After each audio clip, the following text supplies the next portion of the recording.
You are Locked On Texans Postcast, part of Locked On Sports Houston on the Locked On Podcast Network.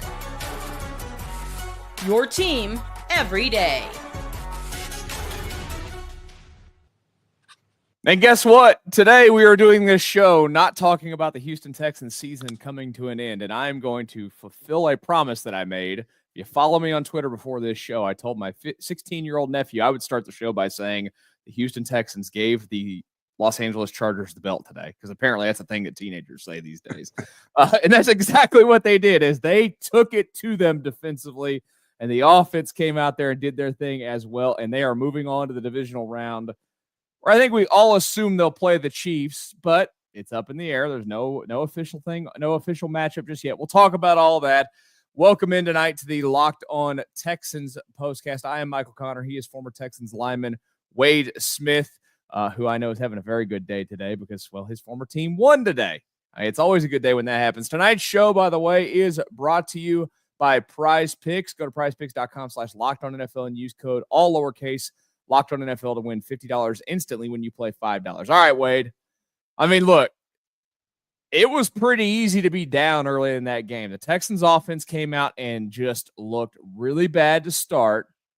The defense kept you up, kept you alive, and then it was like, to me, and I think everybody's kind of saying that, the broken play, that 99-yard drive, the broken play where the snap is fumbled and you pull it off to Hutchinson, and it's like after that, they were a completely different team. The energy, everything was different the rest of the game. Yeah, man. The young people today, the BTA, belt to A, that's what happened today with the Texans. I was glad to see that Rex Ryan could be proved absolutely wrong. He talked about the fact that this was a bye week for the LA Chargers, and it was a bye week, all right. It was bye for their season. They are done. The Texans are moving on, and Rex is right. It was a bye week for the LA Chargers because they said bye to their season after the Texans gave them the business. And I tell you what, early on in the ball game, I was encouraged because the Texans were holding them to threes. Turn the ball over, held them to three. You saw the play that the Texans in the first drive of the game, the first play of the game, you throw a pass to John Mechie, catches it, would have been like an 8-yard completion. Instead, he catches it and then he fumbles. But you noticed throughout early in the ball game that those routes, those plays were open, and CJ was connecting with them. It was just, hey, guys, got to hold on to the ball. There was a couple of times. This game could have got out of hand quicker. This game, the margin of this game could have been larger, yes, because there was multiple times that Dalton Schultz, dropped the pass here, or John Mechie dropped the pass here, or fumbled the ball here. There were times that the Texans could have converted, but didn't because guys were making plays. But all the while, the defense was playing at a very high level. Kind of what we talked about last week, man. I felt like that going into this game, I really liked the matchup of this defense, this Texans defense against the LA Chargers offense. Guys stepped up in a major way. Derek Stingley. He earned that All-Pro today, just on that sure. one game alone. I really love the way Lassiter plays the game. Yep. I love the plays that he made, but I just love the way he plays the game, whether it's him coming up and making a textbook form tackle with a lot of aggression and dogging him when he's coming and making the plays, and then also making interceptions. Like the Texans had 4 sacks and 4 interceptions. Like, that's the type of game that I felt like that was going to happen. That I thought the Texans were going to be able to get after the quarterback and force turnovers, and that was a recipe for a big win. Wild card weekend here in Houston, which it's a tradition. It is a tradition. Do you know how many interceptions Herbert threw in the regular season? Probably like 5 or 6. Not a lot. 3. There you go. Threw 4 today. Yeah. And by the way, not only that, today was a scorigami. Was it? Yep, 32-12 had never happened. Never happened in any game, or just any game? Wow. Any game. That is a weird score. 32-12. It's bizarre. It's and it happened. Yeah, and it happened. And okay, so like overall, I mean, this was one of the wildest games I've ever watched in my life. It had everything. It had penalties. It had wild plays. It had, like you mentioned, it had quarterbacks nearly having their head taken off because the Texans were out there trying to kill Justin Herbert all day long. It had, I thought, some really bad replay reviews, but then it also had crazy plays. Like, okay, part of getting a scoregami, you get 2 sacks in a row, right? You've got them backed up, and they score an 86-yard touchdown. And you have to block punt. I can't forget that. Not only did you block the punt, it still turned into a Chargers bounce. But then you block the extra point, and you return it all the way. What is the kicker, Dicker, doing there on that play? Like, everything that could have possibly been the nuttiest thing that could happen in a football game felt like it happened today. Yeah, I need you to explain, because I was at the game, and I was in the club level, so I'm watching it on the TV. Bunch of people around, it's loud. There's no sound in there. You're just watching the game. So I thought it was an interception by Derwin. Was it Derwin James? Yeah, Derwin James. Yeah, Derwin James. I thought it was an interception. Yeah, but then when I look up, the Texans still have the ball. I'm third, and it was like 2nd and 30. I don't know what happened. I was trying to figure out what happened. Nobody knew what happened. Can you explain to me what they said happened on that play? They just did what they expedited replay or whatever they do. They just go and check it without a challenge, and they said he didn't complete it through the ground. The ball touched the ground, basically. So then you turn up it. Why was it 2nd and 30 though? Because the penalty on Mixon stood. The penalty, because it's a personal foul, still counts, even if the play didn't count, because he knocked him out like he did. Okay. Which makes, I shouldn't say that. I don't know. I don't know how to feel about that. Like, the play didn't technically exist. I was just elated that the Texans still had the ball. And then it got to 2nd and 4. Don't forget, it got to 2nd and 40. Yeah. But I was just elated that the Texans had the ball, because I thought it was a pick. I thought Derwin James returned, but at first he looked like he returned for a long time. But I was like, nah, he got tackled in the end zone. He's down. Yeah. But apparently they said it was incomplete. I'm not mad at that. I was just, from that point on, I was just glad that, the Texans didn't throw that pick on that play. So I was wondering what happened with that, why it was 2nd and 30. And we never got it. You can't get an explanation when you're inside at the club level at NRG. There's no sound of the actual game. So it was, I'm going to tell you what, the vibe in the stadium was immaculate. I don't know what it looked like on TV. It looked great. Fouls and, I'm sure everybody's going to look at this game. There's going to be, I think this game for this generation of Texans fans is going to be like the 2011 game of like my generation. I've never been in a stadium in my life that was louder than that 2011 game. Right. I still say it to this day. I mean, maybe it's because what does NRG sit, like 70,000? I like being at like Minute Maid when Jordan hit the home run to win the World Series was the loudest I've ever heard that place, but it can't equate to what a football stadium is. Right. More. I've never when JJ pulled off the pick 6 there, nuts. Yeah, when that happened, I'm sitting next to Dwayne Brown. After the pick 6 happened, we go out there for extra point, come back on the sideline, sitting down. We were like, this is crazy. And we're talking to each other, but we're having to yell. I am literally a foot from Dwayne. I'm having to yell at the top of our lungs for him to hear what I'm saying, because it was that loud. But I felt like being in the building with the towels, and like that was the vibe of the game.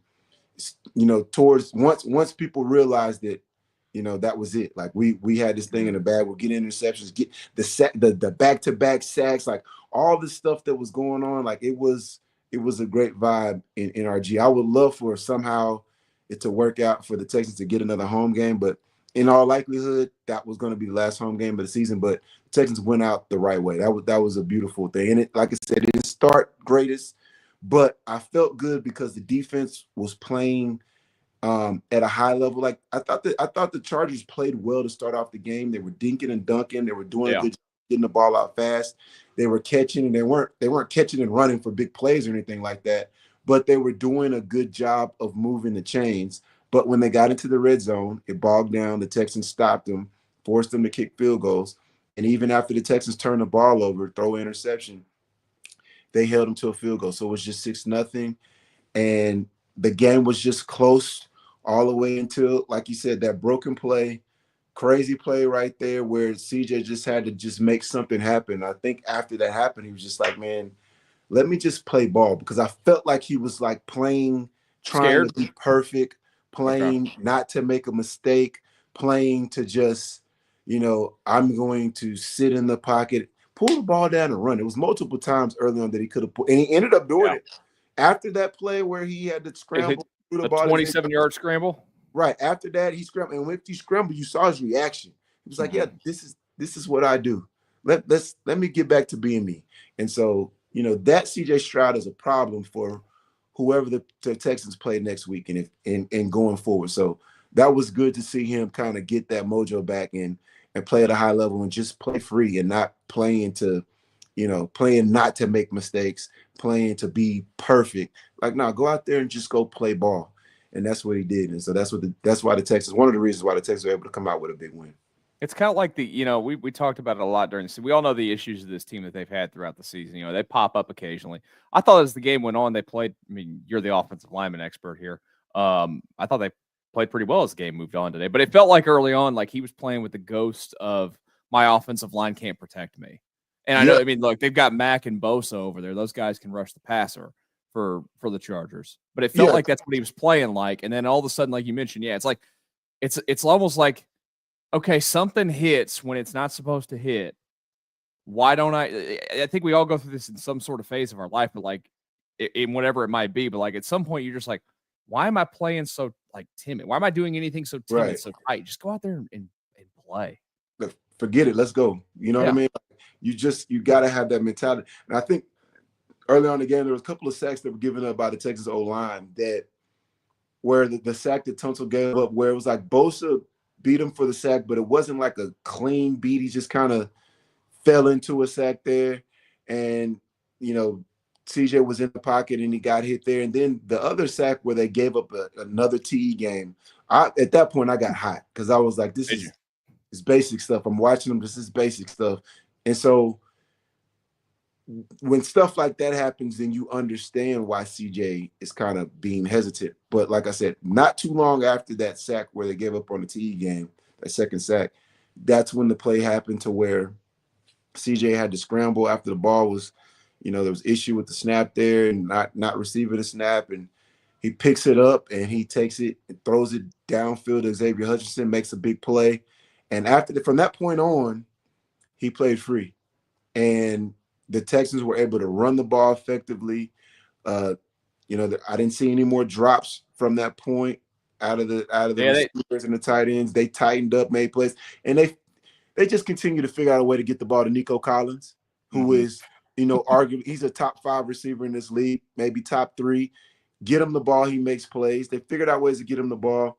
That was a fun game to be there in person to experience, and I'm sure it was a fun game to watch. And once again, Rex. Or matter of fact, don't say it again. It's another bye week next week for the Chiefs or whoever the Texans play. Keep saying that bye week stuff, because I love it. Because D'Amico tried to downplay. I know he downplayed it when he talked about it this week, but when you talk crazy like that, that stuff matters. I don't care. That's getting a lot. That's getting around the locker room, right? Yeah, no question. When they asked Joe Mixon about that, Mixon was like, you know what? I just talked with my helmet and my pads, but you could tell he wanted to say something. Things were said amongst one another in the locker room, on the field. That stuff like that, you understand, you're talking about 1%. These are the best of the best in what they do. And you play the game and you expect and you demand and you earn respect. And that was a disrespectful way to look at the Houston Texans as a team and as a franchise. And when you get disrespected, there's only one way to there is no like gray area of how you're going to respond to that. You're either gonna feast or you're gonna fold. And the Texans feasted. And I'm all here for it. They feasted, and they also kept up with a theme from this year that we can talk about here. Now, look, I'm not going to sit here and go through some of the other games, but if you go back, I saw this tweet from DJ Bieneme, who covers the team for ESPN. Justin Herbert, Josh Allen, Tua Tagovailoa, Anthony Richardson, and Jared Goff all this season. Could you give me the theme for what those guys went through this season when they played the Texans? Do you have a guess? Worst game of their season. Worst game of their careers. Season. Oh, we worst said game of their careers. Yes. Careers, even statistically, the worst career games all those players have ever had came against this team. Now, Jared Goff might have won his game, but whatever. We'll forget about that one. I mean, like, how do they do that? How does this team go from a few weeks ago, honestly being embarrassed by Baltimore? Is it simply that you got embarrassed like you did and it was a kick in the ass, and here you are today, all of a sudden, like, just gangbusters going out there doing their thing left and right? I mean, it's a combination of things. First of all, like I said, the Ravens are not a good matchup for the Houston Texans. They're just not. Just the way that they're built, and they're not a good matchup when you look at also the fact that they're a tough matchup for anybody, any defense. But then Azeez was not in the game then. Foley Kasi was not in the game. Those guys were, one was suspended, one was hurt. Those guys were back today.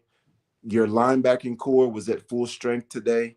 That wasn't the case against the Ravens. They're coming off of 2 other ball games, and you're playing 3 games in 11 days. There was a lot of things that explain, why the game was as lopsided as it was. There's no excuse for it, but this situation was not that situation. And those guys, the Chargers, are not the Ravens.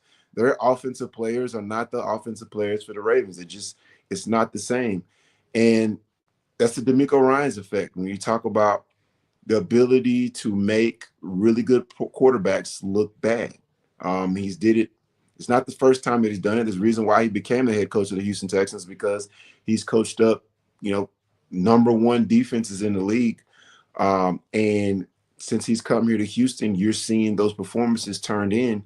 And like I said, before this game, we talked about it last week, I felt like the Texans were going to play a good game on defense. I thought they were going to turn it over. I was going to get after the quarterback. And you look at the matchups, and that's what happened. And so the Chargers, they did run the ball here or there, but they weren't able to take over the ball game and run the ball effectively enough to kind of mitigate the pass rush, mitigate the defensive backfield that the Texans have. And so that's what you saw. Justin Herbert had his worst game of his career. And that's the best time for the Texans to put a performance like that on somebody in the playoffs. It's win or go home. This is closing time. You're in the tournament. And so all the stuff, we talked about this as well last week, all that stuff about, hey, the Texans lost really badly they looked terrible. They were embarrassing loss on Christmas to the Ravens. It counted as 1 game. At the end of the day, that performance was inconsequential to what was going to go on a Saturday afternoon in Houston Texans against a different opponent. And so they were able to compartmentalize what happened then, internalize some of the stuff that will fuel you and drive you, and disregard the stuff that does not matter, because it literally doesn't matter. You're going to play the next play. And that's what happened today. And the Texans played at a very high level, especially defensively.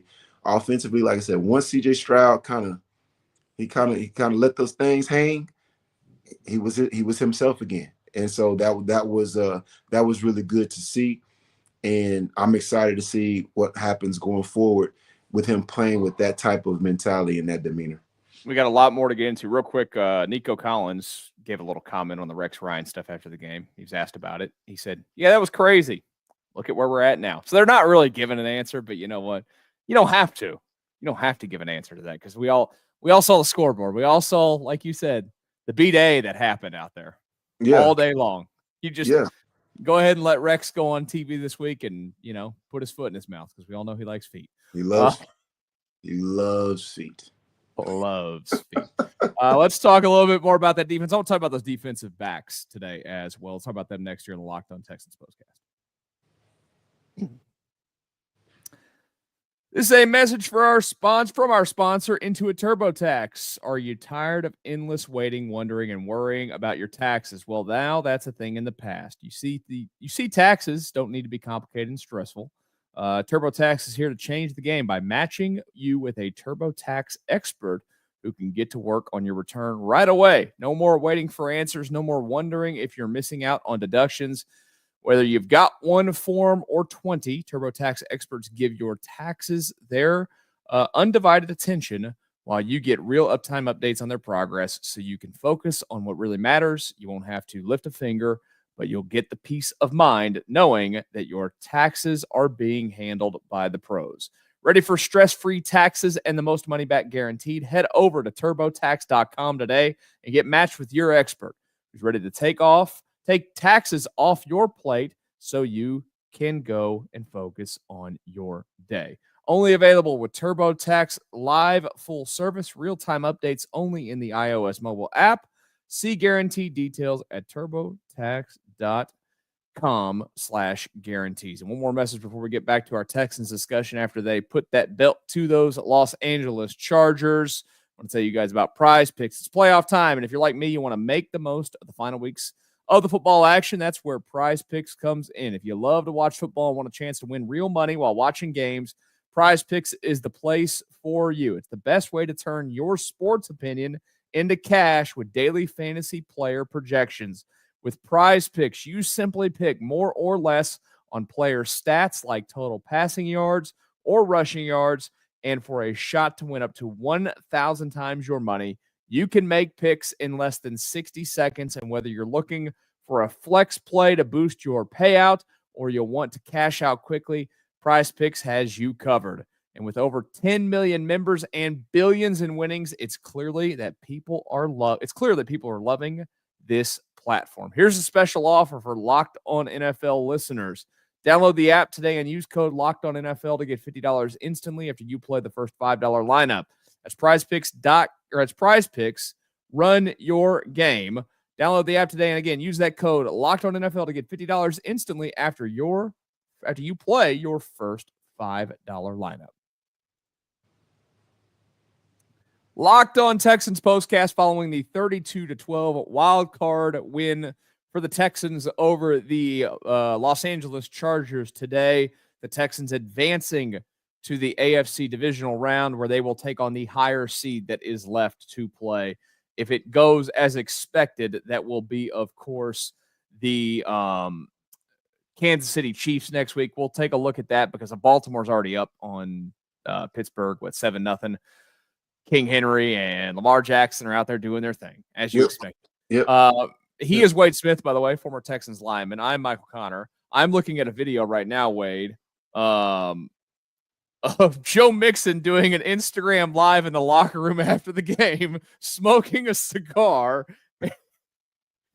And I don't know if I need to see if this is what he says or I think he's just smoking on the cigar. Somebody said he's smoking on that Rex Ryan, or no, he says it. He's smoking on that Rex Ryan bye-week pack. There you go. Listen, you can downplay it all you want to when you're talking to the media before the game, but you cannot be disrespectful to grown, exceptional men and expect them to not internalize that and use that as fuel going forward. It's a game of inches, parity, any given Sunday. All this thing, give somebody an edge, they're going to take it. They took that as disrespect, as I would, as anybody that played the game at a high level. You're going to take that as disrespect. And Rex Ryan was a coach in this game, a head coach for a long period of time. You get on TV and you start talking crazy. He would never say nothing like that if he was playing against the Texans. So he can keep talking, but you got to put the ball down and play the game. And that's what the Texans did. They put the ball down and they took that person. I want Rex to keep talking. Keep talking. Oh, yeah, it was just a 1 week thing. It wasn't just Rex talking that talk either. There was a lot of people that picked against the Texans. I was looking to see only one person picked the Texans to win out of like 10 people on NFL Network, whatever it was. NFL Network, one person. You're right. Yeah, one person. Keep picking against the Texans. Keep disrespecting us because stuff like that matters. It matters. It's just little stuff here or there. When people have no expectation of you, then where does the pressure come from? The pressure comes internally, but there's not that extra thing. It's tougher to be hunted than to be the hunter. And the Texans went and hunted today. And they're going to hunt for this whole playoff run because nobody expected them to win today. Vegas said that the Chargers were going to win this game by a field goal. Yep. They were going to come into your house and beat you at home, and your season was going to be over. And you had to hear that all week, and you knew that all week. And you had people that was just, like I said, it's one thing for you to believe, hey, I think this team is better than the other team. It's another thing for you to be disrespectful and say, this is a bye week for this NFL team in the playoffs. These are division champions. This is a team that played with a lot of the big dogs in this league, beat a couple of them, lost to a couple more, got blown out by one. And I guess people felt like that once you get blown out by a team that is a Super Bowl contender, that means that you're trash. Doesn't work that way. That game counted as one loss. It didn't count as 3 losses. It didn't mean that the Texans were going to have to go on the road. It meant that a team like the Chargers was going to come into here and they was going to have to deal with the Texans, and they had to deal with them. And Rex Ryan, of course, he's sitting on his, he's in the studio and he had to deal with it. But yeah, I understand that when you talk that talk, there's somebody that can do something about it. The guys that actually play, and they did something about it. And I love that for them. I'm glad that they took that, they internalized that and they used it in the right way, and it transformed and it transpired out on the field to be the type of game that they wanted it to be.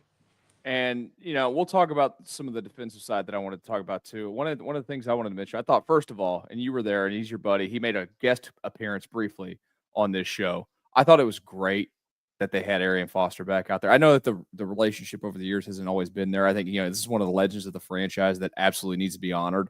And I thought that was really awesome to have him back out there today.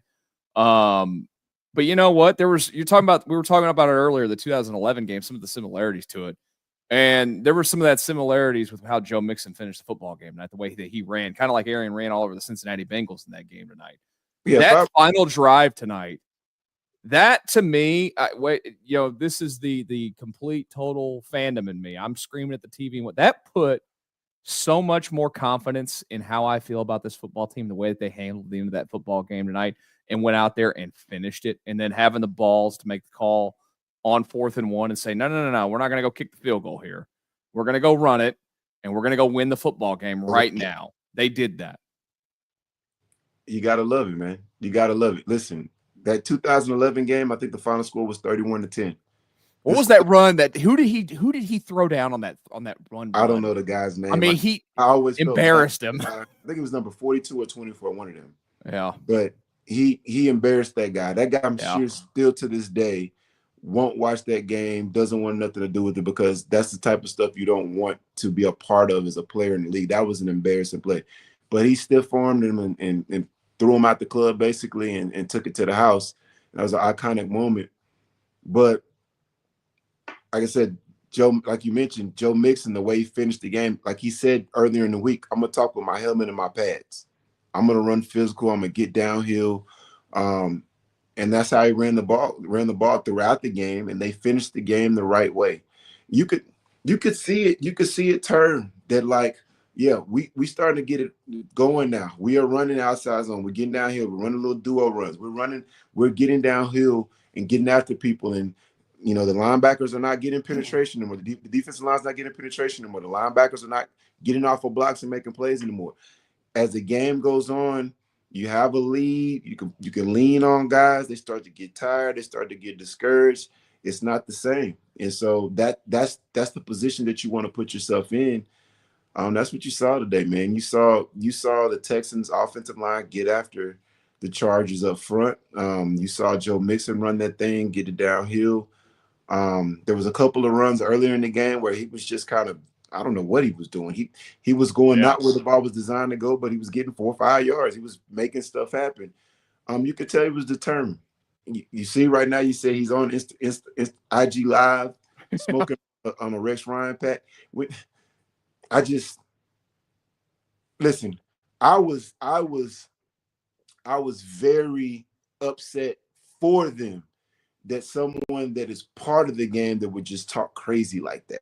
Like, you don't talk crazy like that, because that the guys across from you are the best in the world at what they do, just like you're the best in the world that you do. So this is a guy whose dad was also punching coaches or whatever, coaching other coaches on the sideline back in the day.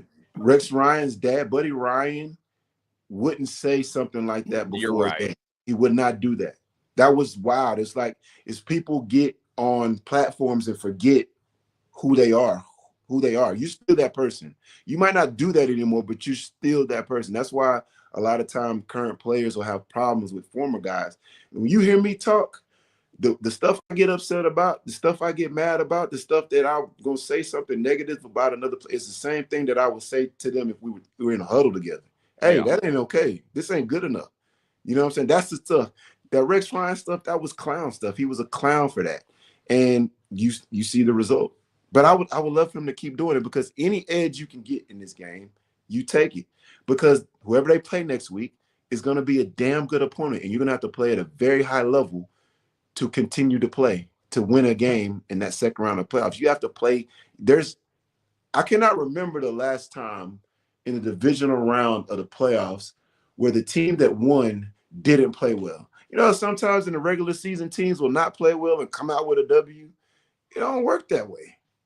You gotta make plays. You gotta turn the ball over, turn your opponent over. You gotta make plays. You gotta run the ball when you need to run the ball. You have to finish the game, because guys are playing for their lives. It's either win or go home. And so that intensity level is just a different level. So like I said, that was goofy of him to talk crazy like that. And you gotta love it, because the expectation for a lot of people out there was the Texans were not going to win this game. There was I think people don't follow the Texans that closely. No, they don't.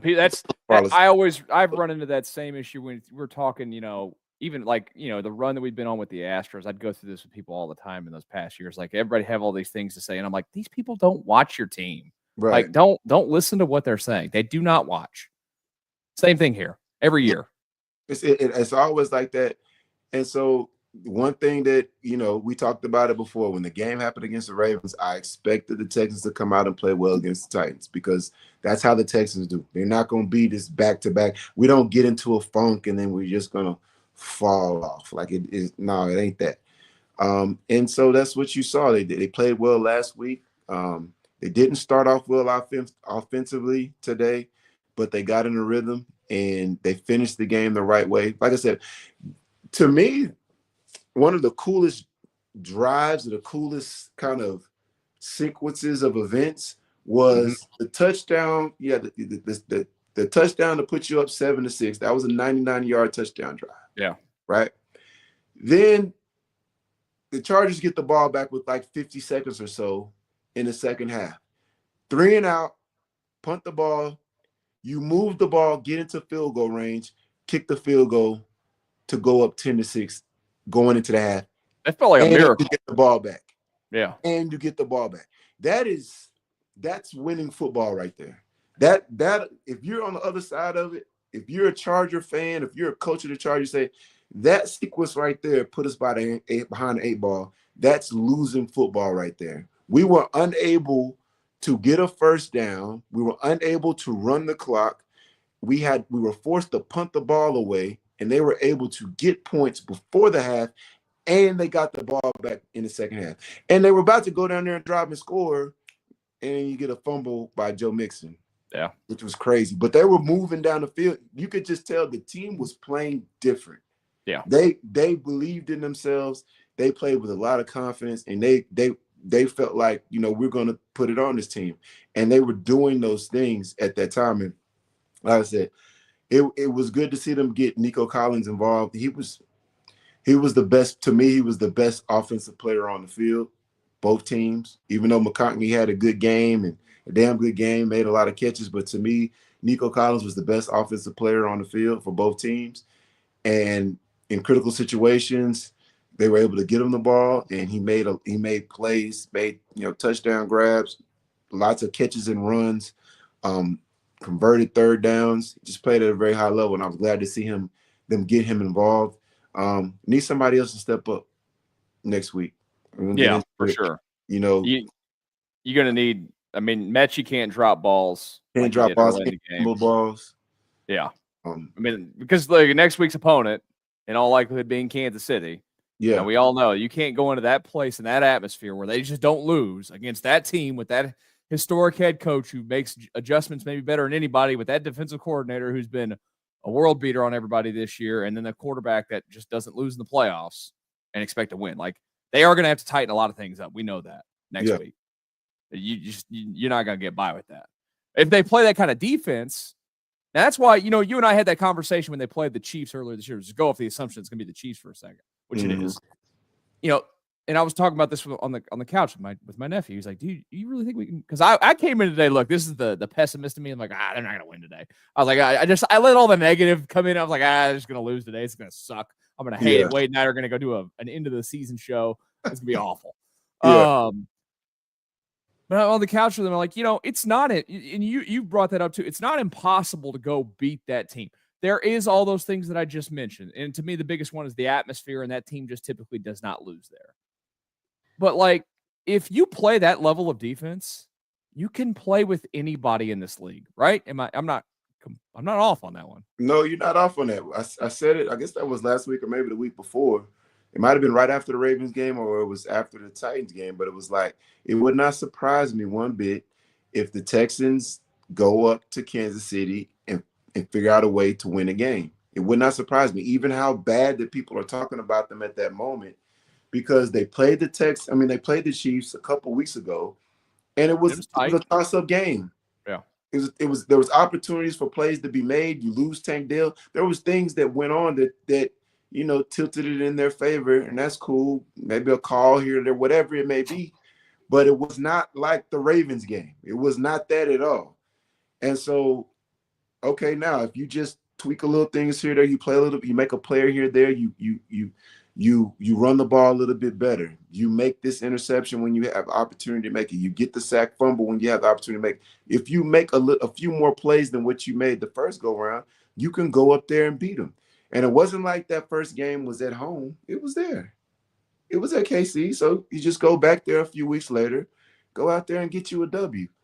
Listen, with the guys that the Texans have on defense, where you have a guy like, remind you now, who is the receiver on the Chiefs that scare you going over your head? I don't know. Hollywood. I guess Hollywood. This will be his first game back. Is it? I think did he come back? Or did he play? Or? I don't think he played against Denver. Nobody played against Denver. Did he play before? Like, I think he's healthy, but I don't think he's played. He played 2 games in the season. He played, or no, I guess I shouldn't say. He played against the Texans. He had 5 for 45 and then 4 for 46 on Christmas Day. So, yeah, he hadn't played since Christmas Day. Okay. So, he did play against the Texans. Yeah. Okay. But the guy that beat the Texans was Hop. Hop made the critical catches. That's the guy that concerns me, of like just the move the chains guy, the wide receiver version of Travis Kelce. Because Travis Kelce really hasn't even been Travis Kelce this year like that. But Hop there, just a crafty veteran guy that has great hands and makes plays in traffic.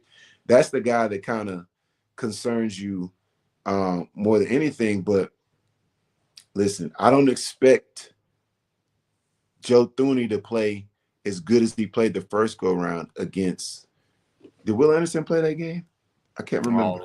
Let me see. Can't remember. I feel like he did. He might have. He didn't play against the Ravens. One of them games he didn't play, or maybe it was the Titans. I'm getting stuff is running together. Well, Anderson did play against the Chiefs. He had 2 tackles and 2 QB hits. Gotcha. I expect the defensive line for the Texans to play better this game than what they played the first time against the Chiefs. And mind you, that was yeah, and that was when Mahomes had the ankle, and everybody was wondering about it, and he magically, of course, went out there and ran all over the place. They only sacked him once in that game. I listen, when Pat Mahomes hurts an ankle, that's inconsequential. He's shown over the years that he can still play at a very high level when he's kind of gimpy. And there was times he was running where he didn't look gimpy at all. There's a couple times he got hit, and you could see like he's kind of nursing a little bit. But that stuff doesn't matter with that guy. That is the thing that concerns you most against the Kansas City Chiefs, is they got a guy that is clutch, that is a bona fide winner. He is a winner. He is he's in the running to try to catch Tom Brady. Yeah. Not a lot of guys. He does things that Brady did that we watched Brady do for years in the playoffs. Right, where he just figures out a way. Like, man, so that's who he is. That part you can't really do much about. You have to handle your business. You have to play out well offensively. You got to shut certain guys down. You have to make sure that they're not able to run the football. Those are things that you know, a lot of times, Pat Mahomes, he doesn't look mortal out there. He looks like he's a mutant or something like that. He does stuff that's just like extraordinary. They have other guys that aren't necessarily extraordinary. They just have good football players. You have to shut those guys down. You have to play well against those other guys, and see how things work out. But like I said, I would not be surprised. To me, the most dangerous team for the Chiefs in the divisional round is the Houston Texans. Out of all the potential teams that they can play, it's the Houston Texans. That's the most dangerous team because remember, the Chiefs haven't played a meaningful game. It's going to be probably like 21 days, 24 days since they played a meaningful game. Jump on them early, like the same thing that happened in 2019 where they jumped on them early. To the tune of 24-0, and then right. And then after you get on them early, don't piss down your leg. Like, don't decide to go for it on 4th and whatever at your own 22 or something. Running a fake punt and all that goofy. Yeah. Started doing goofy stuff and you were aggressive in one respect, but then scary in another respect. Like, stick to who you are. So to me, that's going to be the recipe for the Texans. Like, hey, get on them early. Take advantage of the fact that they could be a little rusty. Because going to up there and to win, that's not the expectation. Nobody's going to expect them to win. They're not supposed to win that game against the Chiefs on the road. They're not supposed to. But it's definitely a possibility. It's something that I'm not going to be surprised. I'll be thankful, but it's, because I like the way the Texans match up with the Kansas City Chiefs. I like the fact that the Kansas City Chiefs have not been the dominant offensive force that they've been over the years throughout this season. You just seen them figure out ways to win games. But you've also seen that they are not the juggernaut that's just running through, mowing through people. So when you're not a juggernaut, if the game is close, that means it can go the other way. And so I think that's the way that the Texans can go get it done. The early forecast, if they were to go to Kansas City, I don't remember how they do the schedule for next weekend. Is it they do Saturday and Sunday again? So we'd see where Saturday in Kansas City would be a high of 27, Sunday 17. That's what it is. But it's showing sunny right now though. 17. So there's that. No precipitation. That's right now. There's no forecast, but it's a week out. You can't. 17. You can't degrees. guarantee that. 17 Hey. degrees. What's the coldest you played in? Probably like single digits. Played in Green Bay, single digits. And it was the worst thing about it. It was a blowout win for my team. I played for the Jets. That year, I think it was 2006, I believe. We blew them out. But blowing out a team when the game is not close and you get colder because you're like, okay, this game is over. Your intensity level's not there. You just ready to get out of there. I mean, it was so cold.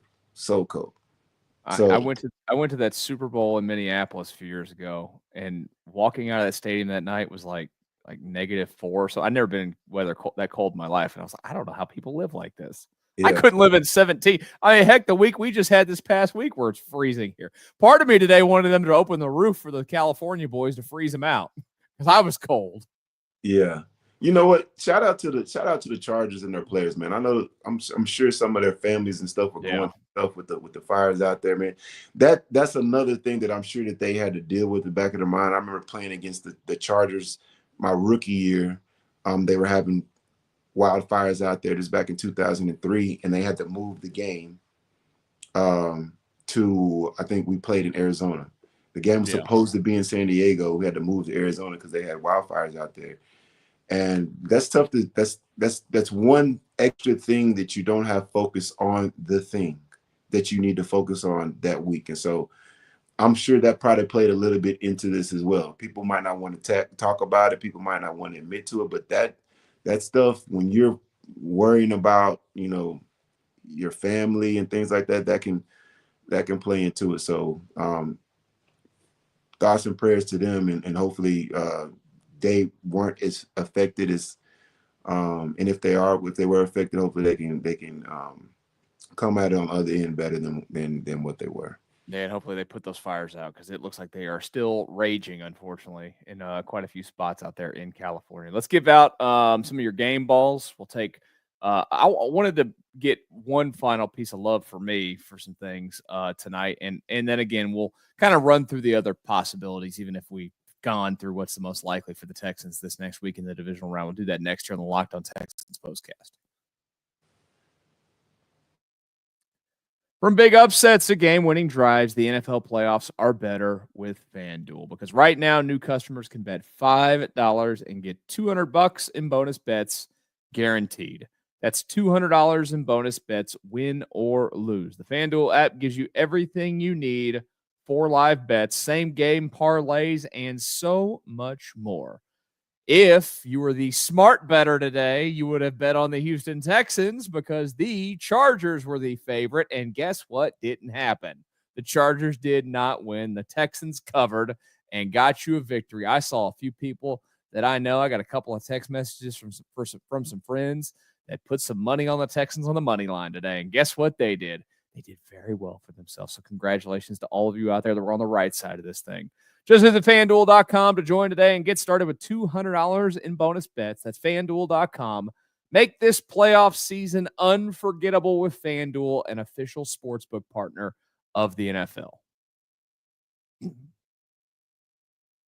Locked On Texans Postcast. I am Michael Connor. He is former Texans offensive lineman Wade Smith. We're with you after every one of these games. Been here all season long. We'll be here again next weekend when the Texans play in the divisional round. Maybe for the first time. Could it be for the first time in the history of the franchise? This is what, the eighth? We said that last week. The 8th trip to the playoffs? Yeah, I believe so, 8. And I think this will be like the 6th time they've been. I'll pull it up here in a second. Like maybe the 6th time they've been to the divisional round. Yep. They've never advanced. I lost you there. What'd you say? No, I was saying, yeah, this be, the Texans are 6-2 now, so this will be the 6th opportunity to go to the division round and take that next step and get to the AFC Championship. Because of course, once you get to the AFC Championship game, if you get there, you want to get greedy and win it all. I just want to taste. Of championship Saturday or Sunday, man. I just need a taste. Like I needed forever. Like with any of the teams, like the Rockets in years past gave me the taste. I know they won championships in my lifetime, but that was a tiny child. But I wanted a taste of the Western Conference Finals. Sure, they lost both times to the Warriors, but you know what? I got a taste. Yeah. I did it. The Astros gave me the full taste a few years ago. I want a taste with the Texans. I want to know what it's like to have the super. I want to know what the anxiety. Wait, think about it. In my lifetime as a football fan, I have never sat down to watch a football game, whether it's the Texans or my Texas Tech Red Raiders. I have never sat down with the anxiety of, if my team wins this game, they are going to play for it all. I need it, man. I need it. So I need to win next week. I'm here for it, man. Listen, they will not be the favorite, whoever they play next week. They will be the underdog. People will expect them to lose. I don't think anybody will pick them to win. I don't care who the Texans play next week. I don't expect them to be picked to win. The way things are looking right now, looks like Baltimore just went up 14-0 against the Steelers. They're gonna roll. They look like they're gonna roll. I don't know if the Steelers will score. Who knows? But it's looking like, to me, the Texans are gonna play the Chiefs. Listen, you get to a divisional round. We've been here before, been here, done that. If you could take that next step, if you could beat the number 1 seeded, dynastic Kansas City Chiefs in Kansas City, it would be the biggest win in the history of the franchise. It would solidify DeMeco Ryans and his regime as being, it would be the most successful coach in franchise history. Right off the rip, you go division championship, playoff win the first year, division championship, 2 playoffs win the second year. The great thing about it, man, is like, when you're talking about the playoffs, it's just, can you be better than your opponent for one day? For 3.5 hours, can you be better than whoever you line up and play against? All the other stuff doesn't matter. The history doesn't matter. All the other stuff matters. Like, can I whoop the guy across from me for 3.5 hours? Can we protect the football for 3.5 hours? Can we communicate and handle the elements, handle all the things that comes with winning a ball game in the NFL? Can we do that for 3.5 hours? And if we can, put ourselves in a position to go win a game, you make history. And they got the people to do it. They got the people to do it. They have to go out there and do it. And we had opportunities in the past to do it. My teams, the teams that came after me, had opportunities to do it. And for whatever reasons, they didn't happen. But all you can do is keep putting yourself in position to have those opportunities. And that's what the Texans have done. They put themselves in a position to do something that they've never done before. And that's exciting time for the Texans. And it's exciting time for the fan base. It's exciting time for the city, especially with the way that this game went. I think that people are going to bring it back. They're going to get behind the team because I think a lot of people were either cautiously optimistic, they were pessimistic, they didn't want to get their hopes up. No, I understand, like, that Ravens game, it doesn't matter now. This game matters now. And next week, that game matters then. Anything after that don't matter. Anything before that doesn't matter. What they did today is not going to have any bearing on what's going to happen on next Saturday or Sunday. But if they can do what they're supposed to do for 3.5 hours, now we're moving on to the next round. And you're playing for the opportunity to go to a Super Bowl. And when you get into those situations, like, I know it's hard to put into words, but it's, that's what you play the game for. That's what your entire life. You're a little kid, you're watching TV, you're watching Super Bowls. I remember sitting in my grandmother's back bedroom watching the San Francisco 49ers blow out the Denver Broncos in like what year was that? 1990 maybe. I might have been like 9 years old. I'm just watching Super Bowl. I'm like, dang, I felt bad for the Broncos because, like, y'all made it all the way to the Super Bowl and got blown out. But guess what? As a kid, you just wanted to be on that stage. And all these guys that are playing now, at one point they were kids that wanted to be on the stage. When you have the opportunity to go out there and get it, that's why the games are so exciting. That's why the games are so intense, because everybody has that dream, and now you have opportunity to actually make your dream come true. That's why NFL is the king. It'll stay the king. You gotta love it. Now I'm excited for the Texans because they have opportunity to do something that hasn't been done before in the history of this franchise. And one thing that I wanted to give some love to here, and your thoughts on it before we get to your game balls. We talked a little bit about it early. They came out offensively sluggish. I think they fell into their typical, they looked predictable on what they're going to do. I know that you want to establish run, you want to establish things that make it easier to do things later in the game. I thought Bobby Slowick and the offense's pivot today on calling plays quickly was great. When they started playing the dink and dunk game and saying, you know what, I know that you need to run the ball, but it's like they just said, screw it. Get it out quick, go to your guy, do your thing. It's like they start that. I felt like that was a really good pivot. And then to have the pivot back after doing all that all game long, to get back to Mixon and go and do those things, for all the hate that he's gotten, for all the hate that they've gotten offensively, for what they've done this year, how did you assess the play calling overall today? And is that you don't go in with the same, you're going to have to, I think they're at that stage where you tell me if I'm wrong there, they have to see what it's going to look like each week and then adapt from there. Is that what you do again next week? Yeah, I think that what we've seen out of the Texans this year is, I can't remember a game where they started off the game just running the ball effectively and they just dominated running the ball throughout the game. There's been a handful, 5 or 6 games where they ran the ball a little bit to start off with, threw the ball around the yard, and then ran the ball well and then finished the game running the ball well.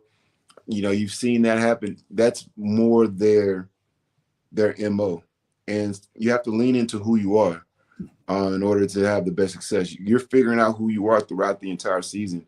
I agree. I liked what I saw with them throwing quick passes, getting the ball out of CJ's hands fast in the seams. The seams were open all game long. There was a couple times that the Texans didn't take advantage of them because they caught the ball and then fumbled, or they caught the ball and dropped the ball. They got the ball knocked out of their hands, where they would have been converting, 2nd and 6s and converting 3rd and 4s.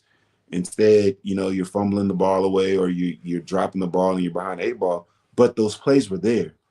So they're seeing that those plays are there. So they was taking them. If you're going to give it to us, we're going to take them. And so that's what they did. They did that, and they coupled it with the fact that that was a big time play right there, but it's pass interference on Pickens. Sorry about that. I got it on too. I'm watching. They're going to call offensive pass interference on Pickens. But, they were figuring out ways to dink and dunk, getting the ball to Nico Collins on intermediate routes, catching and running. And then also they were able to mix in there that run with the mixing. And then as the game went on, they started leaning on those guys more, and they started to just run the ball. When they knew that the opponent would need to stop the run, they were still able to do it. And to me, that is the trait of a playoff contending team, to say when somebody knows that you're trying to run the ball and you're able to do so anyway. Now you're saying you have a chance. You couple that with the defense, that the way the Texans play defense, it was a good day at the office, and they have an opportunity to do the same thing next week against whoever the opponent ends up being.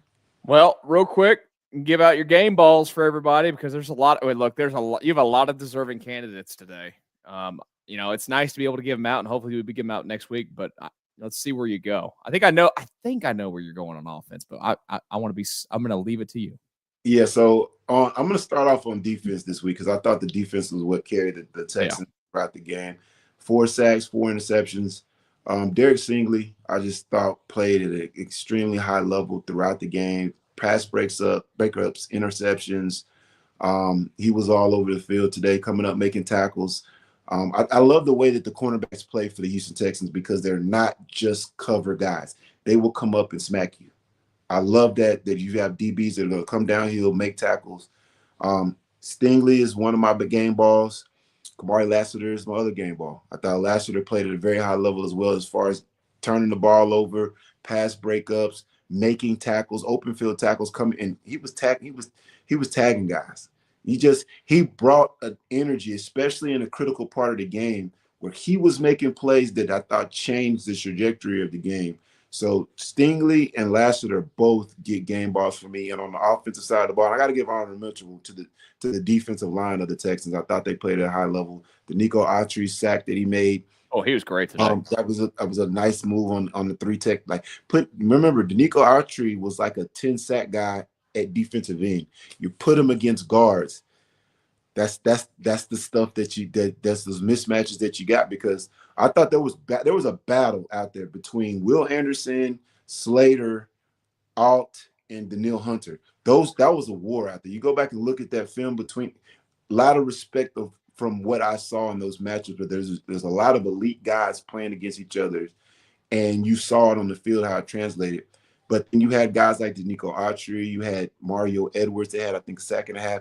Those guys played at a high level. So honorable mention to the defensive line. On the offensive side of the ball, I got to give it to Nico Collins, man. I thought Mixon finished the game great. I thought he made plays, but he did turn the ball over.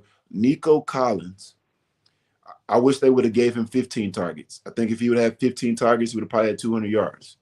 Just period. Nico Collins was a difference maker in this game. You know that they spent a great deal of their time focused on him. He was beating double coverage. He was breaking tackles, throwing guys off of him, just playing with that swag and sense of urgency. And honorable mention to CJ Stroud on offense as well. Honorable mention to the offensive line. But my 3 guys that got the game ball: Nico Collins, Kamari Lassiter, Derek Stingley. Big time players make big time plays at big time moments, right? And that's what those guys went out there and did today. Well, we'll get to do this again next weekend. We don't know when, what time. I'm not even going to play the guessing game. We knew that today was going to be Saturday at 3:30 when we did last week's show. We were like, we'll see you Saturday at 3:30 for that game. And that's what happened today. Yeah. But Wade and I will be here again for that. We appreciate it. Look, there's been a lot of you guys popping in, watching tonight. We appreciate that. Don't forget to hit that subscribe button on the channel. Come back. Share this video with everybody that you got. You get an hour worth of talk. And don't forget that you can also get get this show anywhere that you get your podcast. Go and search for Locked On Texans. We will see you again, like I said, next weekend. I will see you guys again Monday night after Rockets and Grizzlies. Rockets should play. They were actually postponed today. I was supposed to have 2 show day today, but a little bit of weather in Atlanta kept that from happening. But again, we appreciate you guys. Have a great and safe rest of your Saturday night and enjoy it. Soak it in as the Texans beat the Chargers. We'll talk to you next weekend on the Locked On Texans Postcast.